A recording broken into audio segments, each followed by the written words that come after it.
Donald Trump as president started by doing great things, particularly closing the border to illegal immigrants, doing the war against woke, great. But lately, the Trump revolution has gone off the rails.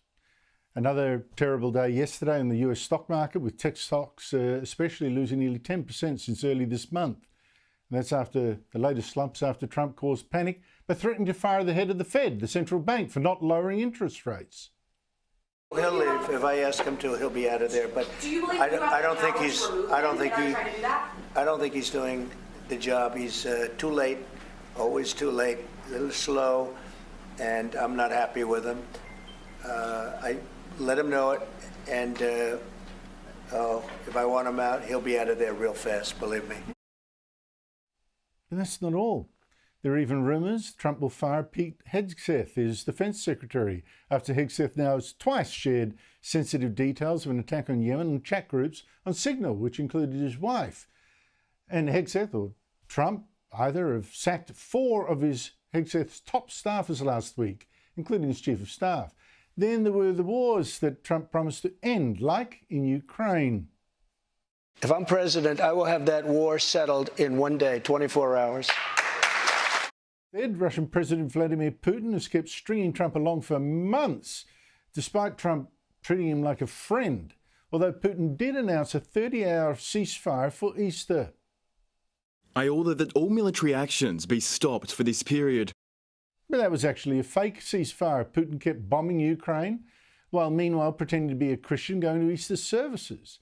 And the war in Gaza, that also keeps going, and Iran still refuses to end its nuclear program despite Trump threats. They're calling this bluff. And then there's the tariff war, with China now threatening to hit back at Trump and at countries that make deals with the US to end the tariffs that hurt China.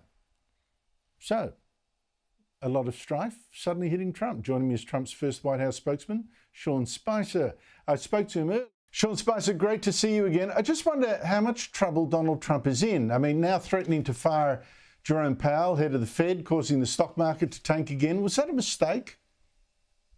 Look, I think part of the reason he does this is so that the American people, are under the continuous impression, which he rightly so, wants to give them, that he is fighting for their economic well-being. The election was fought on 2 fronts: immigration, which he's clearly at the forefront of dealing with on several fronts. No one could say he's not dealing with immigration, even his staunchest opponent.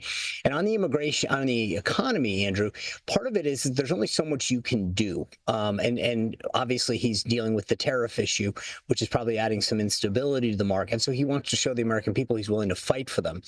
He's upset that Jerome Powell didn't issue another rate cut, and because that would obviously have a very positive effect on the market and on people's lending and mortgage rates and things like that. So for those reasons, I think he wants the American people to know that he's out there continuing to fight for lower costs and their bottom line.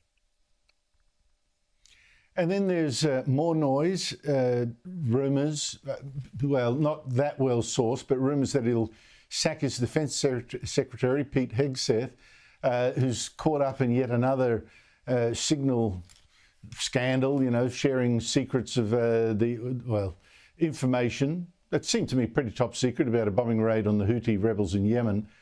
Is he going to sack him? No.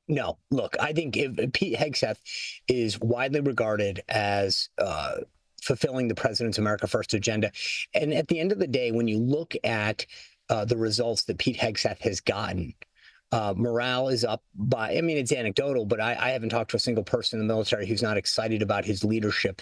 Number 1. Number 2, recruiting is way up. Number 3, when you look at the focus on the warfighter and our deterrence capabilities, you got to give Pete Hegseth a lot of credit for that. The president and Pete go back a long time. He's got a great respect for his national service and the things that he's done for veterans organizations. So, I think the media wants there to be a fight with Secretary Hegseth, but I think he's on strong footing with the president.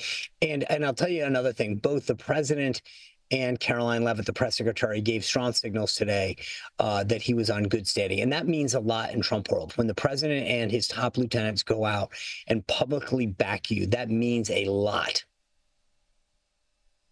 And yet his former head of communications, John Ulyott, who who quit last week. He was one of the 4 sackings. The sackings included Hegseth's chief of staff. But he said it's been a month of total chaos in the Pentagon. This is a guy that has worked and supported Hegseth for ages. Said a month of total chaos in the Pentagon, and he can't see Hegseth remaining in his role for much longer. Look, I've known John Elliott for a long time. I will say this, without betraying any trust, John felt very betrayed as far as the job that he was offered at the Pentagon and how that went down. There's a lot more to this story that, frankly, the media doesn't want to report because it doesn't play well for Secretary Hegseth.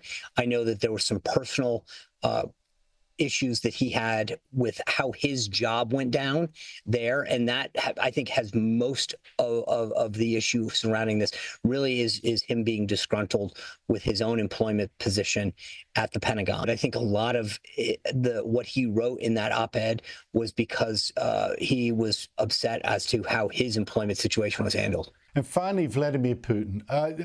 Look, I've said this for ages, Sean, that Vladimir Putin is playing Trump along. In my mind, making him look like weak, not a man that's going to follow through with some of his threats, etc. Do you think, after this farcical Easter truce of 30 hours that he didn't even honour himself, that Trump will see through Vladimir Putin and finally cut him loose? I don't know if he'll cut him loose, but I will say this. One of the mistakes that Putin has made is Trump gave him a lot of latitude. Donald Trump wanted to make a deal. He wanted peace in that area. He wanted the end to the killing and the destruction. He probably would have gotten the best deal that he ever can get under what Donald Trump and his team had proposed. And I think Donald Trump will not stand for how Putin is treating him publicly right now. And whether it's economic sanctions or further military action, I wouldn't be surprised to see Trump take some swift action very soon, because Putin has shown him a lack of respect that Trump does not react well to. Yeah, my point being that that was always what Putin was going to do, read the animal. But, there you go.